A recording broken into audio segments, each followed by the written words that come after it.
नमस्कार व्यूअर्स, मैं हूं अमीश देवगन और आप देख रहे हैं सीएनबीसी आवाज पे टक्कर। रात के 9 बजने को हैं। आप सबको हनुमान जन्मोत्सव की बहुत बहुत शुभकामनाएं। सीएनबीसी आवाज के दर्शकों को आज गुरुवार का दिन है। आज बीजेपी का स्थापना दिवस भी है। इस मौके पर देश के प्रधानमंत्री नरेंद्र मोदी ने विपक्ष पर तीखे हमले किए। प्रधानमंत्री ने कहा कि जब हनुमान जी को राक्षसों का सामना करना पड़ा था तो वो हो गए थे। इसी तरह जब भ्रष्टाचार की बात आती है, जब परिवारवाद की बात आती है तो बीजेपी का संकल्प भी उतना ही दृढ़ और मजबूत हो जाता है। वहीं दूसरी तरफ बजट सत्र के अंतिम दिन विपक्ष ने तिरंगा मार्च निकाला और सरकार पर जोरदार वार किया। तो आज इसी पर होगी जोरदार टक्कर। बजरंगबली पर सियासी खलबली। सीएनबीसी आवाज पर आज इसी विषय पर होगी जोरदार टक्कर। राम काज किने बिनु मोहि कहां विश्राम। जब हनुमान जी को राक्षसों का सामना करना पड़ा तो वो उतने ही कठोर भी हो गए थे। इसे जब भ्रष्टाचार की बात आती है, परिवारवाद की बात आती है, कानून व्यवस्था की बात आती है, तो भाजपा उतनी ही संकल्पबद्ध हो जाती है। बीजेपी के 44वें स्थापना दिवस और हनुमान जन्मोत्सव के मौके पर प्रधानमंत्री नरेंद्र मोदी ने बड़ा संदेश दिया। हनुमान जी सब कुछ कर सकते हैं, सबके लिए करते हैं, लेकिन अपने लिए कुछ नहीं करते। इदम रामाय इदम न मम, यही तो भाजपा की प्रेरणा है। इदम राष्ट्राय इदम न मम।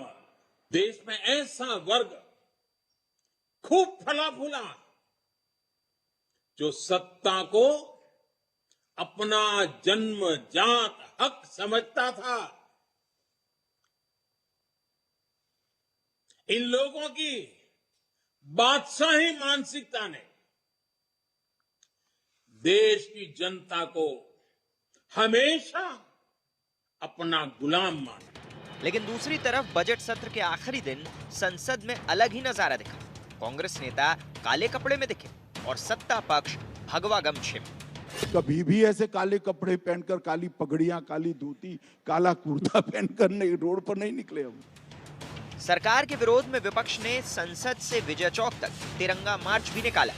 बीजेपी के स्थापना दिवस में इन्होंने पार्लियामेंट की जो आत्मा है खत्म कर दी है। क्योंकि ये सवाल मैं इसलिए पूछ रहा हूं, आपने अपनी किताब में भी जिक्र किया है इसका इशारों में कि कांग्रेस की जो सेंट्रल लीडरशिप है मौजूदा, वो खुश होती है अगर कोई मोदी को गाली देता है तो। हाँ, बहुत खुश होती है। सही बात है। जैसे क्या जो है लीडरशिप वो है। ये लीडरशिप तो हमें पता है। ये आप इंदिरा गांधी और राजीव गांधी के वक्त में नहीं देख सकते थे। वही मैं कह रहा हूं, ये ट्रेंड क्यों बदला? आपको डांट देते। लेकिन पीएम मोदी के बजरंग बाण पर छिड़े सियासी घमासान के बीच बड़ा सवाल है कि आखिर 2024 में किसकी सियासी लंका जलेगी। आज इसी पर होगी देश की सबसे बड़ी बहस। वक्त है सुप्रसिद्ध विश्लेषण का। आइए आपको मैं स्क्रीन पर दिखाता हूं विपक्ष पर नरेंद्र मोदी के बजरंग बाण का विश्लेषण। क्या बोले देश के प्रधानमंत्री? बीजेपी को बजरंग बली जैसा बताया। भाव क्या था? पार्टी कार्यकर्ताओं को सेवा भाव से जोड़ा और कहा कि दृढ़ इच्छा शक्ति के साथ काम करो। उसके बाद क्या बोले पीएम? बादशाही मानसिकता शब्द का इस्तेमाल किया। गांधी परिवार को यानी परिवारवादी पॉलिटिक्स को शासक वाली सोच से जोड़ा। परिवारवाद, वंशवाद, जातिवाद का भी जिक्र किया प्रधानमंत्री मोदी ने। और Congress, SP, BRS, DMK, RJD और उद्धव ठाकरे की पार्टी जैसे दलों पर एक प्रहार किया। यानी प्रधानमंत्री का कहना था कि ये जो परिवारवाद है और ये जो वंशवाद है, इसकी बेला अब समाप्त हो चुकी है। अनुच्छेद 370 पर चर्चा करी और कहा कि ये सरकार जो है वो, इसका भाव यह था कि ये सरकार जो है वो कड़े और बड़े फैसले लेने में सक्षम होने का संदेश दिया। बड़ा सवाल यह है कि आज प्रधानमंत्री मोदी ने बीजेपी में हनुमान जैसा सेवा भाव बताकर क्या मोदी ने विपक्ष को एक बड़ा चैलेंज दे दिया है। और सदन में आज दो तस्वीरें देखने को मिली, एक तरफ काले कपड़े थे तो दूसरी तरफ भगवा गमछे थे हनुमान जन्मोत्सव के दिन। मेरे साथ बातचीत करने के लिए गौरव भाटिया इस समय मौजूद है, भारतीय जनता पार्टी के नेता हैं, प्रवक्ता हैं। मेरे साथ कीर्ति आजाद जुड़ रहे हैं जो कि टीएमसी के नेता हैं, प्रवक्ता हैं और जाने माने क्रिकेटर भी रह चुके हैं। और अनुराग भदौरिया है मेरे साथ, प्रवक्ता समाजवादी पार्टी के। अभय दुबे हैं कांग्रेस पार्टी के प्रवक्ता। आप तमाम लोगों का अभिनंदन है। कीर्ति आजाद जी, शुरुआत आपसे कर लेते हैं। क्या आपको लगता है कि आज जिस बात का जिक्र प्रधानमंत्री मोदी ने किया, जिसमें उन्होंने बोला कि बीजेपी जो है हनुमान जैसा भाव रखती है और वो भ्रष्टाचार के ऊपर प्रहार की बात करी, क्या आपको लगता है कि जिस दृष्टिकोण से प्रधानमंत्री बात कर रहे थे उनका तात्पर्य स्पष्ट है कि परिवारवाद, वंशवाद को टारगेट करा जाए और भ्रष्टाचार को टारगेट करा जाए? कीर्ति जी। देखिए, मैं पहली बात तो गंभीरता से लेता नहीं किसी बात को, क्योंकि बहुत सारी ऐसी बातें हैं जो उन्होंने कही थी वो आज तक पूरी नहीं हुई, चाहे वो महंगाई को लेकर हो, बेरोजगारी को लेकर हो, किसानों को एमएसपी देने की बात हो, स्मार्ट सिटीज बनाने वाली बात हो, नोटबंदी पे जो नुकसान हुआ, ऐसे अनेकों चीजें मैं कब तक बोलता चलूं। परिवारवाद की बातें करेंगे तो मेरे पास ये पूरा लिस्ट पड़ा हुआ, अमित शाह के बेटे जय शाह, प्रेम कुमार धूमल के बेटे अनुराग ठाकुर के भाई अरुण सिंह ठाकुर, राजनाथ सिंह जी के बेटे पंकज सिंह, वेद प्रकाश गोयल जी के बेटे पीयूष गोयल, देवेंद्र प्रधान के बेटे धर्मेंद्र प्रधान, नारायण रेड्डी के बेटे नीलेश राणे, किंजू जेंजू के किरण रिजिजू, कुमार बीरेंद्र सिंह के राव इंद्रजीत सिंह। मैं आपको कितने नाम पढ़ा दूं, यहाँ पे मेरे पास 25-30 नाम है। ये तो अभी सिर्फ वही 25-30 है, ऐसे बहुत सारे मेरे पास। तो परिवारवाद की बात उन्हीं को करनी चाहिए जिनके घर शीशों के होते हैं, दूसरों के घर पत्थर नहीं मारा करते। तो यह सबसे पहली बड़ी बात है।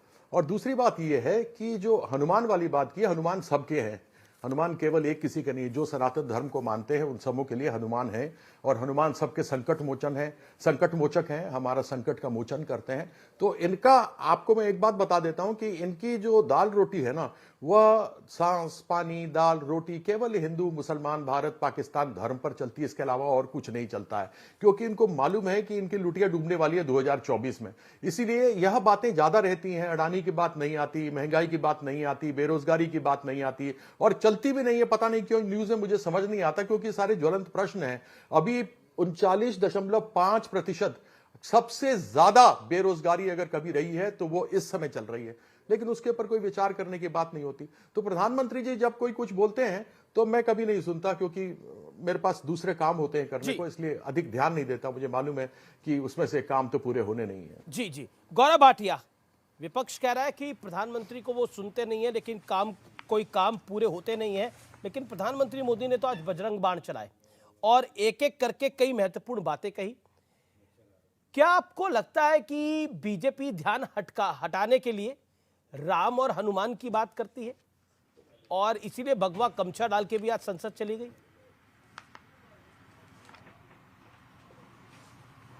देखिए, वाकई देश बदल रहा है।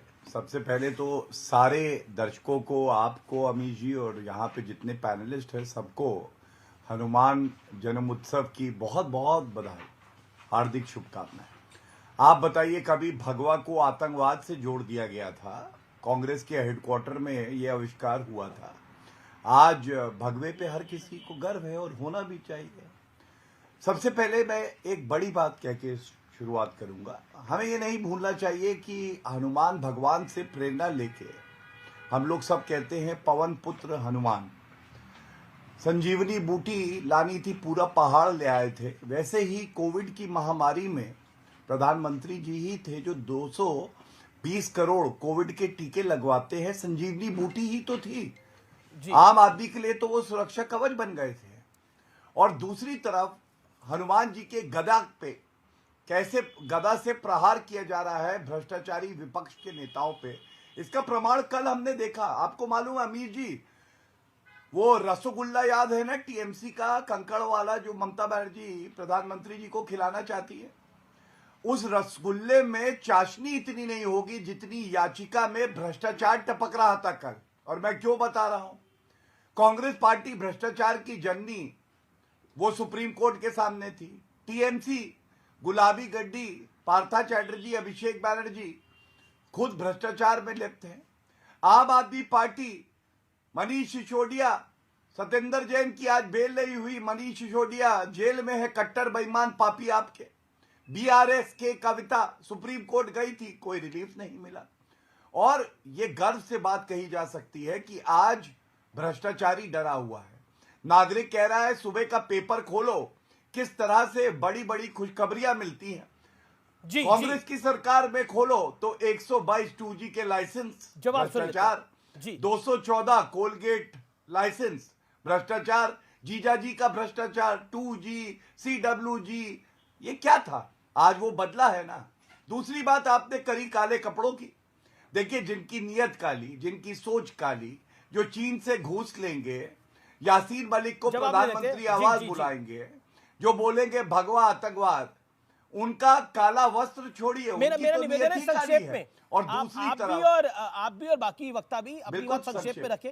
जी जी, आपने अपनी बात को रखा। अब मैं कीर्ति आजाद की बात बताता हूं। जी जी, कीर्ति आजाद, देखिए कीर्ति जी से मैं केवल एक ही बात कहूंगा। जी जी जी जी, मैं कीर्ति आजाद की बात से एक बात कह दूं, 20 सेकंड। जी जी जी, 20 सेकंड दे दीजिए, जी फिर जाइएगा। जी, देखिए कीर्ति आजाद जी क्या बोलेंगे। ममता बनर्जी, आप याद करिए अभी जी आपकी डिबेट में एक भगवान राम का भक्त था, उसने जय श्री राम बोला। ममता बनर्जी गाड़ी से उतरी और उन्होंने कहा तेरी चमड़ी उधेड़ दूंगी। ममता बनर्जी की हिम्मत है, अल्लाह अकबर का नारा कोई मुसलमान भाई लगाए और उतर के कहे तेरी चमड़ी उधेड़ दूंगी। दूसरा, उन्होंने कहा मुसलमान ये दूध देने वाली गाय है, इसकी दुलत्ती मैं सह लूंगी। लेकिन विपक्ष का आरोप है कि हिंदू मुसलमान आप करते हैं। ये लेकिन क्या होता है? जी जी जी, मुस्लिम इलाका क्या होता है, पूछिए इनसे। जी, मैं क्या होता है? मैं एक बड़ा महत्वपूर्ण है। मैं सीधा रुख करता हूं। मेरे साथ कीर्ति आजाद है। कीर्ति आजाद आजकल एक और आजाद चर्चा में है, वो है गुलाम नबी आजाद, लेकिन उसके विषय पे नहीं आऊंगा मैं। कीर्ति आजाद साहब, आपने एक दिलचस्प बात बोली। आपने बोला मैं प्रधानमंत्री को इंपॉर्टेंस नहीं देता, मुझे लगता है कि उनकी बात इंपॉर्टेंट नहीं है।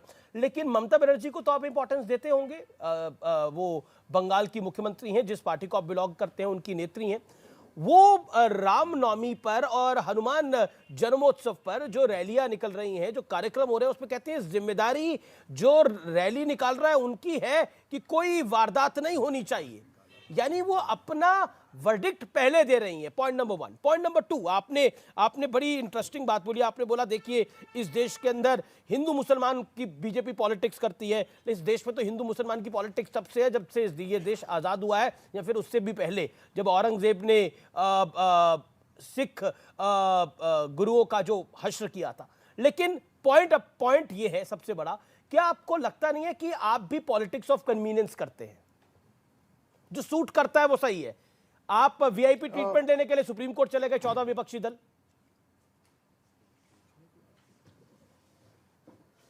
आपने पूछ लिया हो तो मैं जवाब दूं। जी सर। आपने एक नहीं मेरे से 15-20 पूछे हैं, तो मुझे कम से कम 5-7 मिनट देंगे जवाब देने का, या 1-2 पूछ लीजिए उसका जवाब दे देता हूं। मैंने पूछ लिया आपसे, आप जवाब दीजिए। 7-8 क्वेश्चन पूछे हैं। हाँ, तो अब उसका जवाब देना शुरू करूंगा तो बीच में टोकिएगा मत। इन्होंने भ्रष्टाचारियों की बात की। हमने किसी भ्रष्टाचार्य को आश्रय नहीं दिया। जिसके ऊपर पार्था के ऊपर हुआ, हमने सबसे पहले कहा इसके ऊपर जो होता है वो होने दो। ऐसा भ्रष्टाचारी इनका एमएलए भी अभी पकड़ा गया था, जो लोकायुक्त ने पकड़ा था, लेकिन कोई ईडी वीडी नहीं गया। कर्नाटक की अभी की बात है, मेरे ख्याल से ताजा 7 से 10 दिन हो गए। वैसे तो इन्होंने बाकी सब लोगों के भ्रष्टाचारियों के नाम गिनवा दिए, सब कुछ कह दिया। तो फिर से मैं वही आना चाहता हूं कि हेमंत बिस्वा शर्मा, उसके ऊपर तो बोल करके आए थे अमित शाह जी की हम इसके ऊपर केस करेंगे, और 6 महीने के बाद में वो भारतीय जनता पार्टी जुड़ गए, और 1 सेशन के बाद में दूसरी बार में वो मुख्यमंत्री बन गए। येदियुरप्पा के ऊपर लैंड स्कैम का इतना बड़ा केस है, उसके ऊपर क्यों नहीं होता? मेरा ये कहना है कि जब भ्रष्टाचारियों की बात होती है तो केवल विपक्ष के क्यों, इनके भारतीय जनता पार्टी वाले भी जुड़ने चाहिए ना। नारायण राणे के ऊपर कहा था ईडी करेंगे, अब नारायण राणे सेंटर में मिनिस्टर है। एक पंकजा मुंडे थी, 20 करोड़ का चिक्की स्कैम था, उसके ऊपर सामने आया था, सब कुछ था, लेकिन वो सारी चीजें जो है वो बिल्कुल आपकी बात सही है। लेकिन आप अगर आपको लगता है कि बीजेपी नहीं बिल्कुल टोक नहीं, मैं टोक नहीं रहा आपको सवाल को नहीं टोका, मैं आपको भी नहीं, आपके फर्स्ट कमेंट पे आपको भी नहीं टोका था। मैं आपको 15-20 साल से जानता हूं। नहीं, मैं आपको 15-20 साल से जानता हूं, जब से हम रिपोर्टिंग करते थे। आप भी मुझे जानते हैं, और आप हमारी प्रामाणिकता भी जानते हैं। मेरा छोटा सा निवेदन है, आपने छोटा सा सवाल है मेरा, आपने बोला कि इतने सारे भ्रष्टाचार हुए, अभी आप 14 पार्टियां तो गए थे ईडी और सीबीआई के स्पेशल ट्रीटमेंट के लिए मांगने के लिए, लेकिन कोर्ट से क्या जवाब मिला? पंकजा मुंडे ने अगर बहुत बड़ी गड़बड़ करी है तो जाए कोर्ट। Who stops? जाना चाहिए एनसीपी उद्धव ठाकरे को, ये कोर्ट तो जाए, आपका कार्रवाई होगी। ये तो बड़ा अच्छा जवाब है। जब कभी बीजेपी के नेताओं के बारे में बात करो तो आप कोर्ट चले जाओ, बड़ा अच्छा कहते हैं आप। अभी आपने जो हमारे धर्म का, सनातन धर्म का जो अपमान किया है काले कपड़े बोल करके, क्या आप जानते हैं जो लोग निशा पूजा और काली की पूजा करते हैं वो काला टीका लगाते हैं? जब कभी भी हवन समाप्त होता है और हवन के अंदर से राख निकलती है वो टीका काला होता है। क्या आपको मालूम है जब शनि महाराज, शनिदेव की पूजा होती है और काली मां की पूजा होती है तो काले कपड़े पहने जाते हैं और काला टीका लगाया जाता है? संसद में कौन सी काली मां की पूजा कर रहे थे? शनि महाराज की पूजा हो रही थी क्या संसद के अंदर, जिसमें काले कपड़े डाल के गए? और मैंने कुछ कमेंट नहीं करा, मैंने सिर्फ जानकारी दी कि काले कपड़े डाल के गए। अरे भैया, विपक्ष काले कपड़े डालकर था और शासन के लोग भगवा कपड़े डाल के थे, भगवा गमछे डाल के थे। ये मैंने एक फैक्ट बताया। अगर ये फैक्ट नहीं है तो बात वही तो मैं कह रहा हूं ना। हाँ तो मैं नहीं तो मैं कहां मना कर रहा हूं भाई, बात तो पूरी खत्म होने दो ना। जब एक तरफ कहते हो कि लोग भगवा लगा करके गए थे और वहीं दूसरी ओर विपक्ष को देखिए वो काले कपड़े पहन करके गए थे। अरे काले के अंदर भी होता है। मैं दशम महाविद्या की पूजा करता हूं और रात को पूजा करता हूं जिसको निशा पूजा कहते हैं। अगर दशम महाविद्या मालूम हो ना किसी को भी बैठे हुए तो मुझे बताना। श्यामा, तारणी, षोडशी, भुवनेश्वरी, भैरवी, छिन्नमस्तिका, धूमावती, बगला, मातंगी, त्रिपुरा सुंदरी, ये 10 दिशाएं हैं। अंग्रेजी में सिर्फ नॉर्थ, साउथ, ईस्ट, वेस्ट होता है। तो मुझे मत सिखाओ मेरे सनातन धर्म के बारे में, मुझे मत सिखाओ। कोई भी रंग सनातन में खराब नहीं होता, कोई भी रंग सनातन में खराब नहीं होता। तो गौरव, लाल रंग भी लगता है जो हनुमान जी को लगता है, लाल रंग होता है जो हनुमान जी को लगता है। बृहस्पति की पूजा होती है तो उसमें पीला आता है। सबके बुद्ध के लिए जब हम करते हैं तो वो हरा कपड़ा पहनते हैं। अरे भाई, ये सब चीजें न बात करो तो अच्छा है, धर्म में मत जाया करो। ये जितना कहते हैं कि धर्म की अफीम चटानी चाहिए, जहां कुछ काम नहीं करे ना, धर्म की अफीम चटा दो। धर्म की अफीम जब आप गौरव भाटिया का जरूरी है। Okay, Gaurav Bhatia, okay, this is a big face off between Gaurav Bhatia and Kirti Azad. Okay Gaurav Bhatia, धर्म की अफीम मत चटाइए, जवाब दीजिए 2 टूक, टाइम लिमिट को फॉलो करके। देखिए, अगर मैं कहूं कि धर्म की अफीम कोई चटाता है तो वो तो ममता बनर्जी खुद है। मैंने अभी 2 उदाहरण दिए थे, कीर्ति भाई ने उस पर कुछ नहीं बोला। मैं केवल इतना पूछना चाहता हूं अमीश भाई, जब आप निकलते हैं बाहर जाते हैं भारत में कहीं भी, क्या आप ये पूछ के जाते हैं अमीश भैया कि मुस्लिम इलाका है कोई और हिंदू इलाका है? मैं मुस्लिम इलाके में नहीं घुसूंगा। हमारे बच्चे जाएंगे स्कूल, वो पूछेंगे ये क्या सवाल हुआ गौरव भाटिया मेरे से? मैं क्यों पूछूंगा? कोई इलाका है, ये देश है और ये देश सबका है, आपका भी है, मेरा भी उतना है, कीर्ति भाई का भी उतना है, अभय जी का भी उतना है। अच्छा, तो ममता बनर्जी संविधान की शपथ लेती हैं, एक मुख्यमंत्री बोले मुस्लिम इलाकों में रामनवमी की यात्रा जाएगी, दंगा होगा तो जिम्मेदार तुम लोग हो। अरे भैया, संविधान पढ़ती, कुरान छोड़ देती थोड़ी देर। उस संविधान में लिखा है कानून व्यवस्था बनाए रखना मुख्यमंत्री का काम है। दूसरी बात, इन्होंने कहा रमजान का महीना बड़ा पावन है। अरे ममता बनर्जी, ये बताओ, रामनवमी का त्योहार पावन नहीं है क्या? हनुमान जन्मोत्सव पावन नहीं है क्या? जय श्री राम का नारा लगाएंगे, हमारी चमड़ी उधेड़ देंगे अमीश भैया। ठीक है, जवाब लेते हैं। Kirti Azad 40 second reply, then अबे दुबे कांग्रेस को। और एक बात और बोल दो। जी आगे बोल दीजिएगा, कीर्ति आजाद का शार्प रिबटल बनता है। गौरव भाटिया, मेरा निवेदन स्वीकार करिए। देखिए, सबसे ज्यादा देखा जाता है ये कार्यक्रम, तो मेरा निवेदन है कि एक करके बोले। चमड़ी मत उधेड़ना। ना, अरे क्यों आपकी, चमड़ी मत उधेड़ना। गौरव जी, चमड़ी मत उधेड़ना। कीर्ति भाई ने भी बोल दिया, आपने भी बोल दिया। हम क्यों किसी की चमड़ी उधेड़ेंगे? हम तो सवाल पूछ के जरूर उधेड़ सकते हैं, चमड़ी उधेड़ने का काम हमारा नहीं है। कीर्ति आजाद साहब, मुस्लिम हिंदू मुसलमान तब होता है जब सूबे का मुख्यमंत्री मुस्लिम इलाके की बात कर दे। अमीश भाई, एक बड़ी सीधी सी बात है, जब कभी भी कोई इस प्रकार की प्रदर्शन होता है या कभी कोई रूट लगता है या जुलूस निकलते हैं तो उसमें 4 मानक होते हैं। एक ये मानक होता है कि कोई हथियार नहीं होगा, दूसरा होता है कि आप कोई ज्वलनशील पदार्थ लेकर नहीं चलेंगे, तीसरा होता है रूट, और चौथा होता है कि डीजे में आप जोर जोर से भड़काऊ कोई भी गाने नहीं लगाएंगे। ये चारों का उल्लंघन किया जब यह लोगों ने जुलूस निकाली, क्योंकि उसके ऊपर उन्होंने कहा ना चमड़ी उधेड़ दी, कभी नहीं कहा। यही झूठ परिकाष्ठा इसको कही जाती है, यही कही जाती है। इन्होंने रूट बदला, जो 5:30 बजे तक समय था उसको 6 बजे शुरू किया, जो 5:30 बजे खत्म करना था 6:30 बजे शुरू किया, और ऐसी ऐसी जगहों से रूट बदल करके गए जहां पर ये झगड़ा झंझट हो। मैं तो शुरू में ही आपको कह सकता हूं, कहा है कि इनकी सांसें, रोजी रोटी, इनका दाना पानी हिंदू मुसलमान पे है। ये बेचारे उसके अलावा कुछ कह नहीं सकते। लेकिन ये आपने बड़ा आरोप लगाया है। लेकिन मेरा काउंटर सवाल है, नहीं, सवाल उन पर नहीं है जिन्होंने पेट्रोल बम चलाए, सवाल उन पे नहीं है जिन्होंने पत्थर चलाए, सवाल उन पे नहीं है जिन्होंने हमला करा, लेकिन सवाल उन पे है कि इन्होंने रूट कैसे बदल लिया। मैं सारी बातें आपके ऊपर रखता हूं, लेकिन क्या उन पर सवाल नहीं होगा जहां से पेट्रोल बम जले, जहां से पत्थर चले? कीर्ति भाई, कीर्ति आजाद जी। अवश्य होगा मेरे अमीश भाई, अवश्य होगा। यदि मैं आपको भड़काऊंगा, अनर्गल कुछ बोलूंगा, तो आप उसका जवाब मुझे देंगे ही। आप चुपचाप बैठे हुए नहीं सुनेंगे। और यह मैं कह रहा हूं, मामला एक तरफ से नहीं हुआ, दोनों तरफ से हुआ। यदि चुपचाप निकल जाते, अच्छे से प्यार से हथियार नहीं लहराते, किसी को उकसाते नहीं, चुपचाप आराम से चले जाते, तो भगवान राम ने कभी नहीं कहा कि तलवार लो, गोलियां चलाओ। अरे भाई, बात तो खत्म करने दिया करो ना। ये मैं कुछ थोड़ी वो रखनी चाहिए गंभीरता। मैं 1 सेकंड में बात खत्म कर रहा हूं। क्या तलवार ले जाना चाहिए था जबकि वो मना था, आप मान गए थे? क्या आपको ज्वलनशील पदार्थ रखने थे? नहीं रखने चाहिए थे। क्या डीजे बजाना चाहिए था? नहीं बजाना चाहिए था। ये आप खुद आपने माना है, उसके बाद जानबूझ के किया है, तो स्वाभाविक पता लग जाता है। क्योंकि जो लोग रामजादे हरामजादे बोलते हो, जो लोग ये कहते हो देश के गद्दारों को गोली मारो, सालों को, जो इस तरीके के बोलते हैं, होल्ड ऑन। ओके, अबे दुबे, मेरा सीधा सवाल है, जब हनुमान जी को राक्षसों का सामना करना पड़ा तो वो कठोर हो गए थे, ऐसे ही बीजेपी को कठोर होना पड़ेगा। अबे दुबे जी, आज भारतीय जनता पार्टी का स्थापना दिवस है, तो मैं भारतीय जनता पार्टी के कार्यकर्ताओं को भगवान बजरंगबली सद्बुद्धि प्रदान करें। ओ मेरे भाजपा के हनुमानों, बोलो तो किस दिन की खातिर मौन लिए बैठे हो? लुट रहा देश, घुट रहा सभी का दम है। तुम दम साधे क्यों होठ सिए बैठे हो? क्योंकि तुमको प्रधानमंत्री जी ने हनुमान करके संबोधित किया कि उन्हीं के जैसा कार्य करना है, तब मैं संबोधित कर रहा हूं।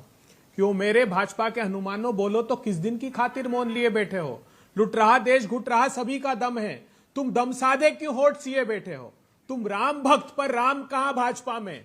तुम हो जो धन्ना सेठों के अनुयायी बन बैठे। जिस दिन तुम ठान लोगे तो ये धन्ना सेठों की सरकार को दुरुस्त कर दोगे। अमीश देवगन जी ने कहा सदन में भगवा पहन कर गए। आप जानते हैं रावण ने भी भगवा वस्त्र धारण करके, छद्म वेश धारण करके माता सीता का हरण किया था, जैसे 2014 में सत्ता का हरण किया है। तुलसी बाबा ने कहा है, नाना विधि कही कथा सुहाई, राजनीति भय प्रीत दिखाई।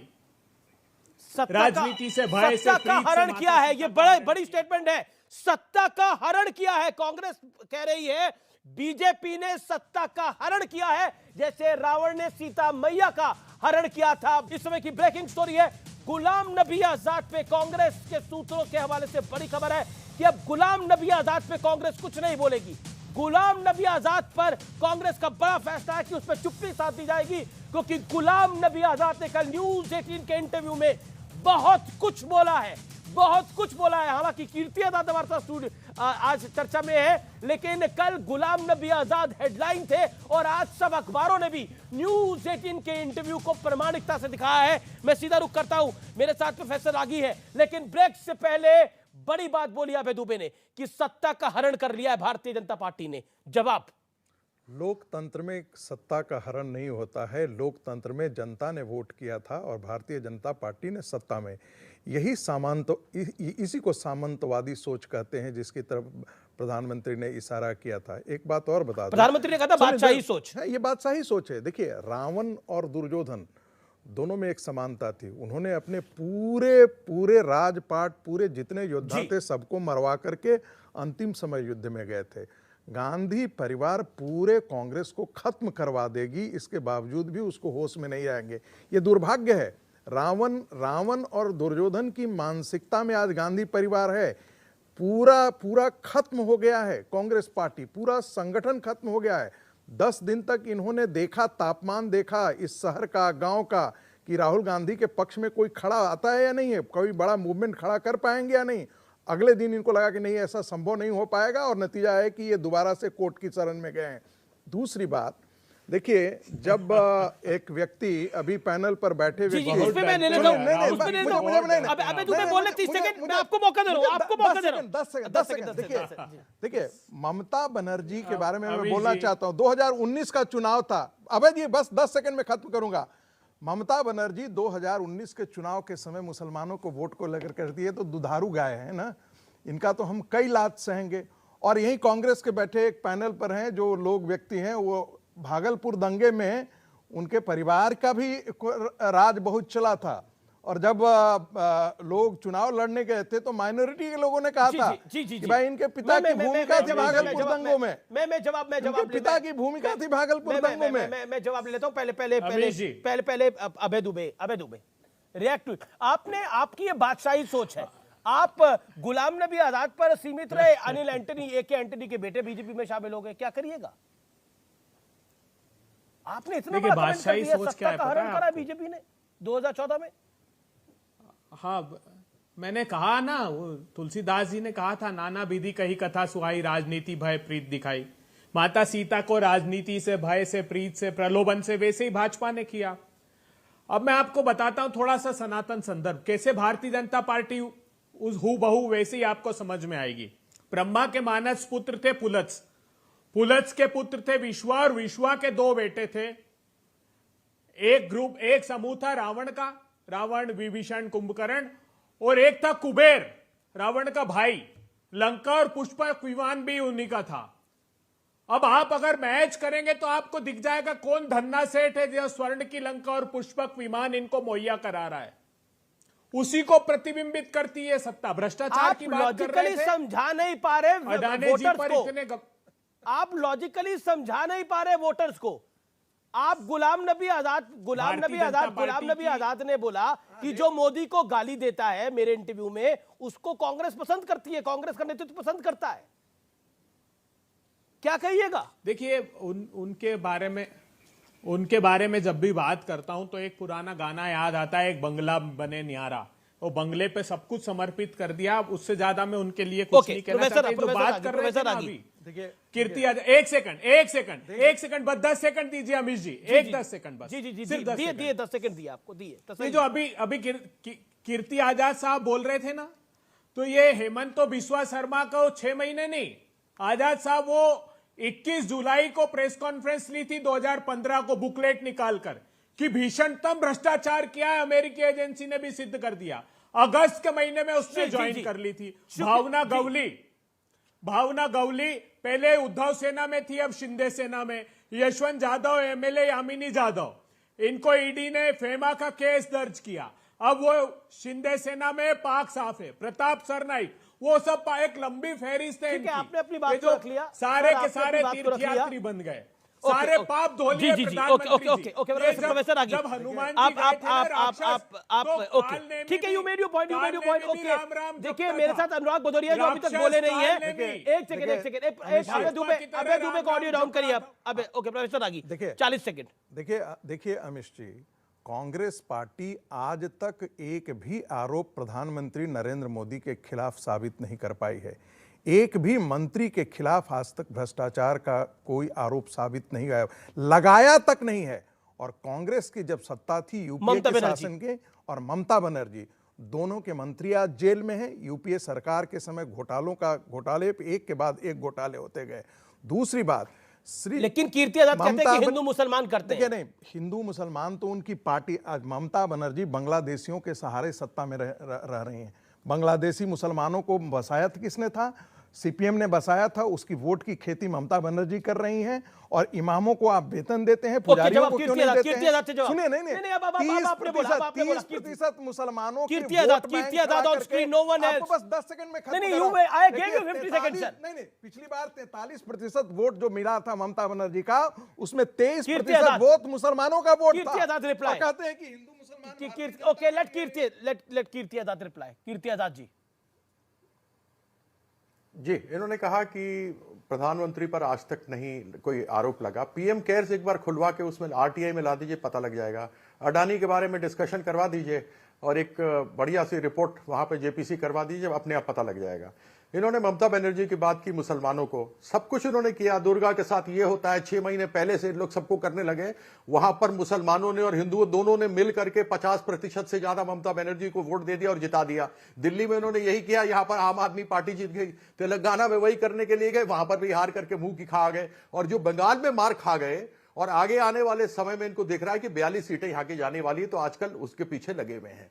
तीसरी बात इन्होंने व्यक्तिगत की। मैं रागी जी की बड़ी इज्जत करता हूं। मैं आशा करता हूं कि अगर इन्होंने तथ्यों के साथ कहा होता तो अच्छा था। इनका आक्षेप भागलपुर के दंगे को लेकर के जो इन्होंने बात कही मैंने है, नहीं कहा था, कहीं किसी माइनॉरिटी FIR सेल में के मेरे पिता का कांग्रेस नाम पार्टी नहीं के है। माइनॉरिटी सेल ने किया था। प्लीज प्लीज प्लीज प्लीज रागी जी, मैंने आपको टोका नहीं था, तो आपको कम से कम इसके बारे में पता करने। कोई कह दे कुछ भी, मुझे लोग कहें कि आप भारतीय जनता पार्टी के टीचर एसोसिएशन के दिल्ली यूनिवर्सिटी में सदस्य हैं, फिर मैंने तो नहीं कहा। मैं भी तो कह सकता था। मेरे को ये अच्छा नहीं लगता, कोई भी वक्तव्य ऐसा नहीं देना चाहिए। मेरे पिताजी स्वतंत्रता सेनानी रहे, 6 बार जेल गए, 150 कोड़े खाए उन्होंने, पाँव में गोली लगी उनको। मैं एक स्वतंत्रता सेनानी का बेटा हूं, मैं झूठे वीरों का बेटा नहीं हूं। और मुझे इस चीज का बहुत ज्यादा गर्व है।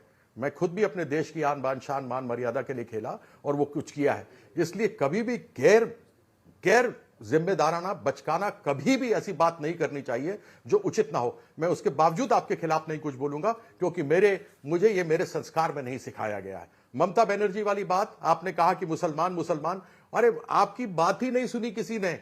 मुसलमान हिंदुओं दोनों ने मिल करके ऐसी जीत दिला दी कि इनके नाकों चने चबवा दिए। उल्टे पांव बरेली को चले गए ये लोग, और वहां पर से अमेठी के ऊपर बातें करने लगे।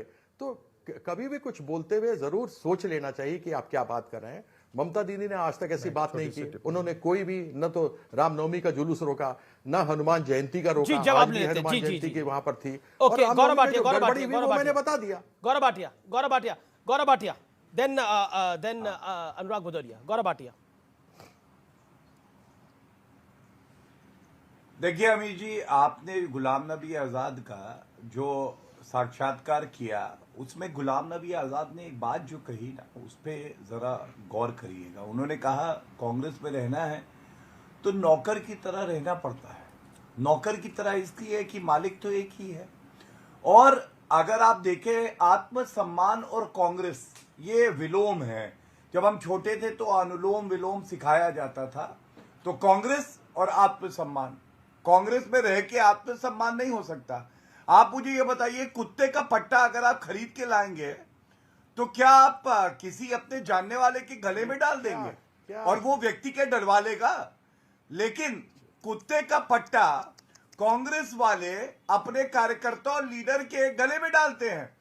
अपने ही उप मुख्यमंत्री सचिन पायलट के खिलाफ राजद्रोह का मुकदमा लगाते हैं। और हद तो तब हो जाती है अमीश, कैसे ये सब अलाउ कर रहे हो? अरे please please please please please allow अभी बताते कैसे कर रहे हैं, आपका भी जवाब दूंगा, चिंता मत करिए। ठीक थोड़ा ना लगता है। सुनिए मेरी बात, अभी तो आप ज्ञान दे रहे थे, अब वो ज्ञान कहा गया?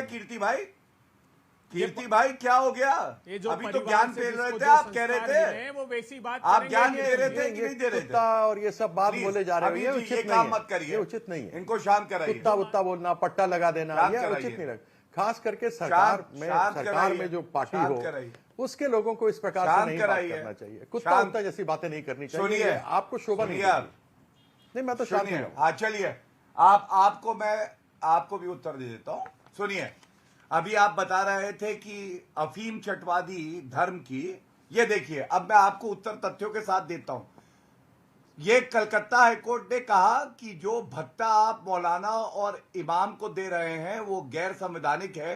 कलकत्ता हाईकोर्ट ने फटकार लगाई ममता बनर्जी को। सर्वोच्च न्यायालय ने कहा पंचायत चुनाव में ममता बनर्जी को कि ऐसा लगता है लोकतंत्र पश्चिम बंगाल में खत्म हो गया है। मुस्लिम इलाका क्या होता है? जब आप भारत के लिए खेलते थे, आन बान शान के लिए खेलते थे, क्या आप क्रिकेट टीम में कीर्ति भाई ये ढूंढते थे कि कौन मुसलमान है, कौन सिख है, कौन हिंदू है?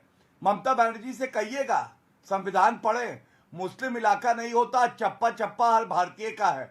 और एक बात मैं और कह दूं, यहां पे कांग्रेसी बैठे हैं, इतने बड़े भ्रष्टाचारी हैं। राहुल गांधी का वक्तव्य है मेरे हाथ में अमीश भाई।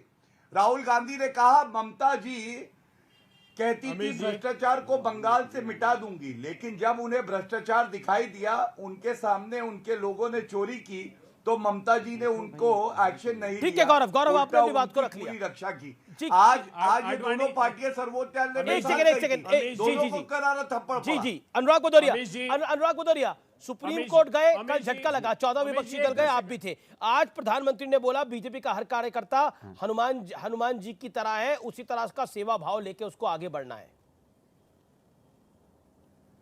देखिए, हनुमान जयंती पे सभी को बहुत सारी शुभकामनाएं हैं, हनुमान लेकिन जन्मोत्सव हनुमान जी है। का आदर्श का पालन कहाँ हुआ? हनुमान जी तो सुनो, जयंती है, जन्मोत्सव जयंती होती है, तो उनकी बहुत सारी जयंती शुभकामनाएं जो हमने दे जीवित दी, नहीं है इसमें कोई उसके गलत लिए बात होती है। नहीं लेकिन हनुमान जी तो यत्र सर्वत्र हर जगह है, इसलिए जन्मोत्सव कहते हैं उसको। अरे चले जन्मोत्सव की, मान लीजिए जन्मोत्सव को दे दिया, उनकी बधाई में तो दे ही रहा हूं मान भाई। लीजिए, मानिए, अब धारण सवाल क्या करिए, है पता है? धारण करिए दिल से बजरंगबली अरे को, माना भाई, आपके कहाँ है? संकट अरे भी मुझे कट बोलने दो, जाएंगे। बहुत देर बाद आए, समय खत्म हो जाएगा, संकट धर्म पे कटे, बाद मिटे में बहस सब कर पीरा, लेंगे। जो सुमेरे अनुराग भाई हनुमत बलबीरा। महावीर विक्रम बजरंगी, कुमित निवार सुमित के संगी। अब ये समझ में तो नहीं आया होगा, चलिए अब मैं बोल लूं। देखिए, सवाल ये नहीं है, सवाल ये है कि बजरंगबली के आदर्श का पालन कहाँ हुआ? सबसे कमजोर व्यक्ति के साथ खड़े होते थे वो, तीन है ना, कि सबसे अगर बजरंगबली को मानते हो तो वो बहुत ही विनम्र होते थे, इतनी शक्तिशाली होने के बाद वो बहुत विनम्र होते थे। दूसरी बात, जो वो कहते थे वो करते थे।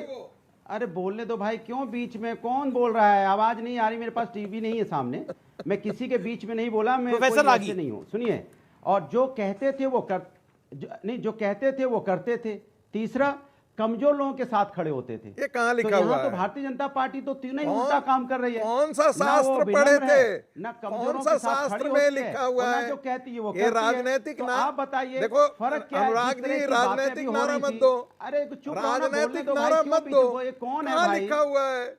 कहाँ अरे ये लिखा हुआ है? प्रोफेसर है, कौन है भैया? ये हमको तो लगता नहीं प्रोफेसर है, बीच में टोक पड़ता है, बोलता है हम प्रोफेसर हैं। भाई कौन से प्रोफेसर हो भाई, जो छात्र इतना नहीं पता कि बीच में नहीं बोलना चाहिए, तो क्या बच्चों को पढ़ाओगे? अच्छा, वो ऐसा लखनऊ प्रोफेसर को तो यूनिवर्सिटी नहीं वाला होना नहीं है। चाहिए भाई। अब मैं बोल रहा हूँ तो काहे के प्रोफेसर हो, जब नहीं सुनना चाहते हो? अब मैं राजनीतिक कह रहा हूँ, तुकबंदी क्यों कर रहे हो मेरे मित्र? अरे भाई सुन तो लो। देखिए अमित जी, टोकिए भाई, ये बजरंगबली की कहां बात कर रही है? रंगों की बात करने वाले, धर्म की बात करने वाले बजरंगबली की बात करेंगे? धर्म को रंगों में बांट दिया, कोई धर्म की कहता बात भगवा, करने काला, वाले ही तो ग्रीन, बजरंगबली हरा। की बात अरे करेंगे। भाई, नीला, अधर्मी लोग रंगों से धर्म माना बजरंगबली की जाएगा बात ही क्या? नहीं करते। अच्छा ठीक धर्म है, को एक एक आपस में करके अनुराग, रंगों अपनी में 30 बांट सेकंड दो में बात उसको। कंप्लीट करिए। देखिए कमाल की बात है, अभी आपके आज बजरंगबली का दिन है, और बजरंगबली के दिन में क्या बात हो रही है? कुत्ता, पट्टा। अरे भैया, क्या शब्दों का इस्तेमाल हो रहा है? भारतीय जनता पार्टी किन शब्दों का इस्तेमाल कर रही है? भैया बजरंगबली का दिन है, तो ना ब्रह्म भाव से स्वभाव सरल होना चाहिए और बात करनी चाहिए। बजरंगबली कमजोरों के साथ खड़े होते थे। कमजोर कौन है आजकल? कमजोर है किसान, कमजोर है युवा, कमजोर है महिला समस्या जिस पे ध्यान नहीं दे रहे हो, महंगाई, बेरोजगारी। ये है कमजोर लोग जिनकी बात नहीं करना चाहते। बजरंगबली के दिन में तो इनकी बात कर लो कम से कम, कि कमजोरों के साथ गद्दा लेके खड़े होते थे। आज वो विपक्ष के साथ गद्दा लेके खड़े को दबाने की कोशिश की जा रही है। सत्ता पक्ष विपक्ष को दबा रहा है, और विपक्ष को जो कमजोर होता है जिसको, उसके साथ बजरंगबली गद्दा लेके खड़े होते हैं। बजरंगबली वार करेंगे गद्दा से चुनाव में, देखना। जी, मैं आपको मौका दे रहा हूं। अहम आ गया। गौरव भाटिया।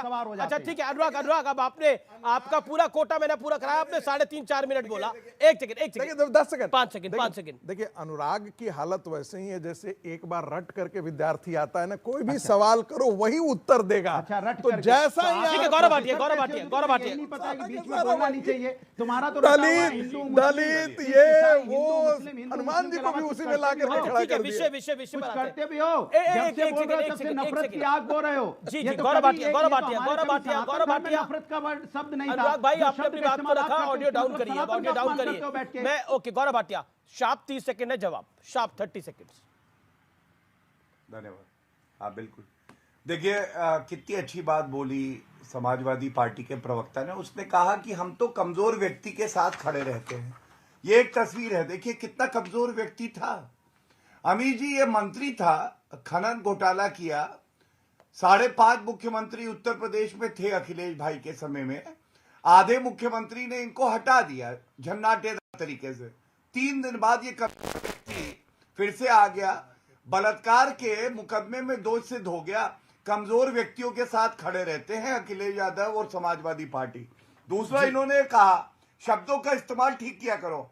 हाँ, आजम खां से आप भी क्लासेस लीजिए अमीर जी। वो जयप्रदा का अंडरवेयर का रंग बता देते हैं।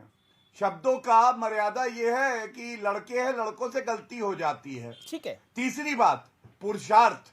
आज प्रधानमंत्री जी ने पुरुषार्थ की बात जी करी। गौरव भाटिया, पुरुषार्थ तो ये था कि जब मुख्यमंत्री नहीं रहे, सरकारी बंगले से 200 रुपए की टोटी चुरा ली। अनुराग भदौरिया जवाब। बताते हैं वो टोटी अनुराग बड़ी अनुराग जम से भदौरिया लगी हुई थी। अनुराग भदौरिया जवाब। लेकिन तोड़ के आपने उन्होंने कई निकाली। टिप्पणियां करी है। अनुराग जी का जवाब। गौरव भाटिया आपको ऑडियो डाउन है।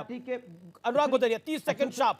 अच्छा सुनिए, भारतीय जनता पार्टी के प्रवक्ता के पास जवाब नहीं है कि किसान यहाँ बेसमय बारिश होने से उसका गेहूं जो अब वहां उसकी बर्बाद हो गया, उसकी सरसों बर्बाद हो गई, तो पूरे साल कैसे खाएगा, कैसे वो अपने बच्चों की फीस देगा, क्या पाएगा, इसके बारे में चर्चा नहीं। रटी रटाई बातें बोलते रहते हैं, रटी रटाई बातें। आप अमीर की डिबेट उठा लीजिए, आपने 1000 डिबेट की होगी तो 999 डिबेट में यही शब्द इस्तेमाल हुए होंगे जो अभी शब्द बीजेपी के प्रवक्ता ने किए। 999 बार यही शब्द बोले गए होंगे। क्या शब्द कुछ नया नहीं बोल सकते क्या? कि नया है नहीं, ये बता दो।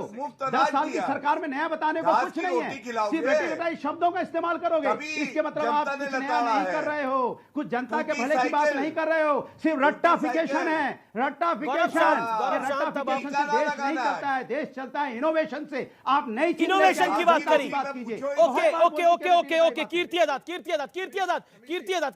नहीं, एक सेकंड नहीं, मैं आपको आगे वक्त दूंगा। कीर्ति आजाद, आप बार बार बोलते हैं कि देखिए बीजेपी हिंदू मुसलमान करती है, लेकिन बीजेपी कहती है हम तो सबका साथ सबका विकास करते हैं। कर्नाटक के भीतर से अभी पद्मा अवार्ड्स मिले, उसमें एक मुस्लिम व्यक्ति को अवार्ड मिला। उसने बोला कि मैं तो यूपीए की सरकार में कोशिश करता रहा, मुझे लगा अब तो मोदी आ गए, अब तो मिलेगा ही नहीं, लेकिन आप ही के शासन में दिए मेरे को अवार्ड मिला। और यूपीए के टाइम पे तो मैंने पैसे भी खर्च कर दिए थे, लेकिन हुआ नहीं। तो आपको लगता नहीं है वॉक द टॉक करने का प्रयास करती है भारतीय जनता पार्टी का शासन? This is based on facts. Let Kirti Azad reply. 40 second Kirti Azad, sharp 40 second sir. नहीं, अगर बड़ी खुशी की बात है मिला है, क्या वो पहले ऐसे मुसलमान हैं जिनको पद्म भूषण या विभूषण या पद्मश्री मिला है? इसके पहले भी तो भारतीय जनता पार्टी के माध्यम से अटल जी के समय में लोगों को मिला है, ऐसा तो नहीं है कि नहीं मिला है। तो एक उदाहरण देकर उचित नहीं होगा। प्रश्न ये है कि क्या हरामजादे रामजादे बोलते हैं कि नहीं बोलते हैं, गोडसे जिंदाबाद बोलते हैं कि नहीं बोलते, और महात्मा गांधी के बारे में गलत बोलते हैं कि नहीं बोलते? बीजेपी में कई वर्षों तक रहे, कहां बीजेपी और आरएसएस में गोडसे जिंदाबाद कहा जाता है? आप भी लंबे अरसे तक बीजेपी के साथ रहे, क्यों नहीं? और मैंने भी कवर किया है, आपको भी कवर किया है। कहा था, सुनाई दिया था कहीं भी आपने साध्वी प्रज्ञा को पार्लियामेंट में नहीं सुना था? पार्लियामेंट में नहीं सुना था, सबने सुना था। ओके, वक्त है एक ब्रेक का। टक्कर का गुरुवार एडिशन ब्रेक के बाद भी जारी है।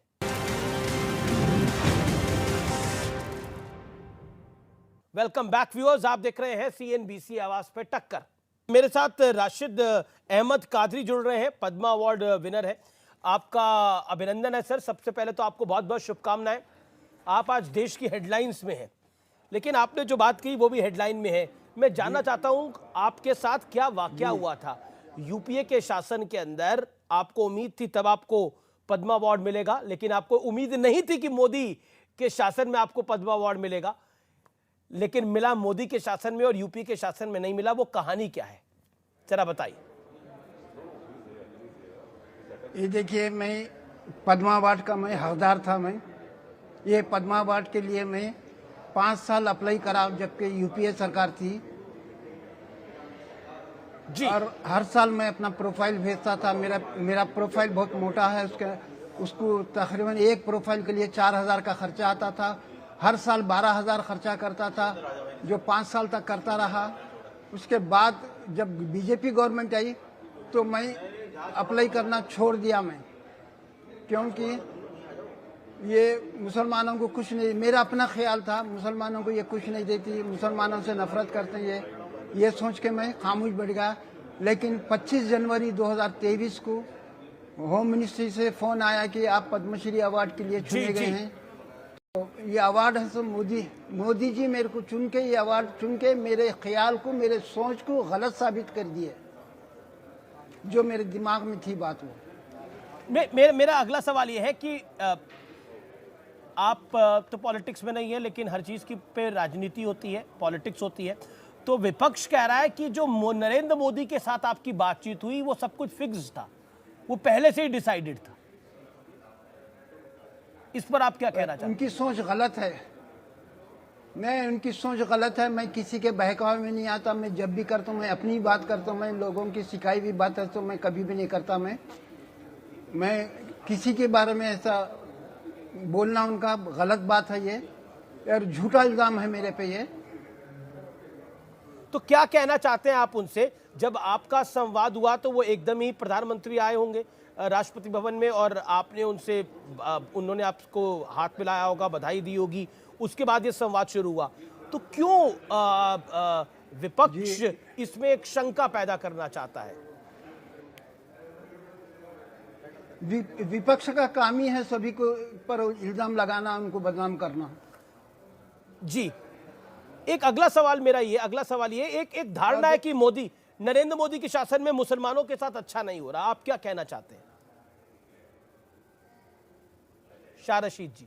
मैं और लोगों की बात नहीं करूंगा क्योंकि मैं सियासतदान नहीं हूं, मैं पॉलिटिशियन नहीं हूं। मैं मेरी बात जो थी, जो दिल में थी मेरी बात, वो मेरी ज़बान पे आई और वो बात पे मैं कायम हूं। मैं क्या आपको लगता है कि नरेंद्र मोदी सबका साथ, सबका विकास और सबका विश्वास में बिलीव करते हैं? आपकी राय क्या है इसमें?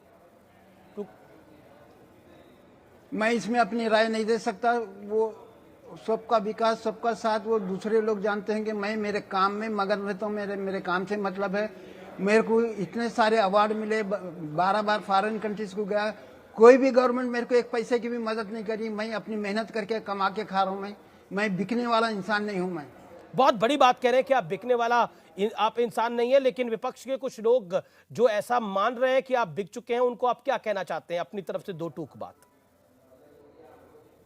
नहीं, विपक्ष का काम ही है दूसरे लोगों पे इल्जाम लगाना, अपना मतलब निकालने की खातिर दूसरों पे इल्जाम लगाते हैं, जो बहुत गलत बात है वो। और वो साबित करना कि मैं बिक गया। मेरे को दुनिया में कोई पैदा नहीं हुआ मुझे खरीदने के लिए। बहुत बहुत शुक्रिया। गरीब से गरीब जिंदगी, हम गरीब से गरीब।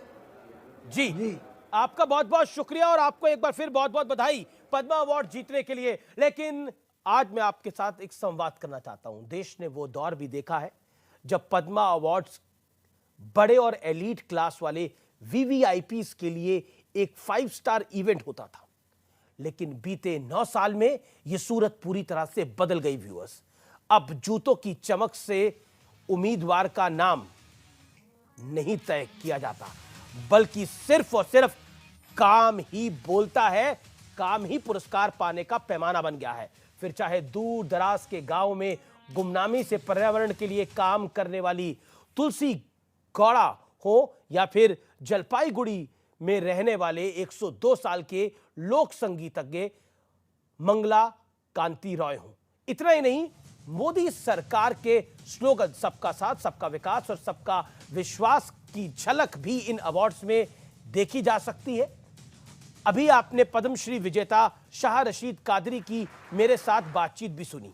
अब आप उनकी पीएम मोदी के साथ हुई बातचीत को भी सुनिए। ठीक है, आप मैं लीगल करना मेरे पीरियड में 5 साल तक अप्लाई करा, नहीं हुआ। उसके बाद मैं खामोश बैठ गया कि बीजेपी गवर्नमेंट चाहिए, यह हमको नहीं देती। मगर आप मेरा ख्याल गलत साबित करके मेरे को चुने, उसके लिए बहुत बहुत धन्यवाद। इन्होंने कई बार अप्लाई करा, लेकिन मोदी शासन ने इनको पहचाना और अवार्ड दिया। लेकिन बड़ा सवाल यह है कि ये पुरस्कार अब उनको मिलते हैं जो डिजर्व करते हैं, जो लुटियंस दिल्ली में नहीं रहते, जो साउथ दिल्ली, साउथ बॉम्बे में नहीं रहते, जो बड़े बड़े आलीशान मकानों में नहीं रहते, रसूख नहीं रखते। अब पद्मा अवार्ड उनको मिलते हैं जो इसकी काबिलियत रखते हैं। फिलहाल सीएनबीसी आवाज के टक्कर के गुरुवार एडिशन को यानी थर्सडे एडिशन को यही समाप्त करते हैं। आज का कंक्लूजन यही है कि भ्रष्टाचार लगता है बीजेपी 2024 में एक बड़ा मुद्दा बनाएगी और कांग्रेस गुलाम नबी आजाद के इर्द गिर्द घूमती रही, लेकिन ए.के. एंटनी के बेटे अनिल एंटनी ने बीजेपी ज्वाइन कर ली। कि कांग्रेस को सीखना होगा। फिलहाल इस कार्यक्रम में इतना ही। शुभ रात्रि, नमस्कार।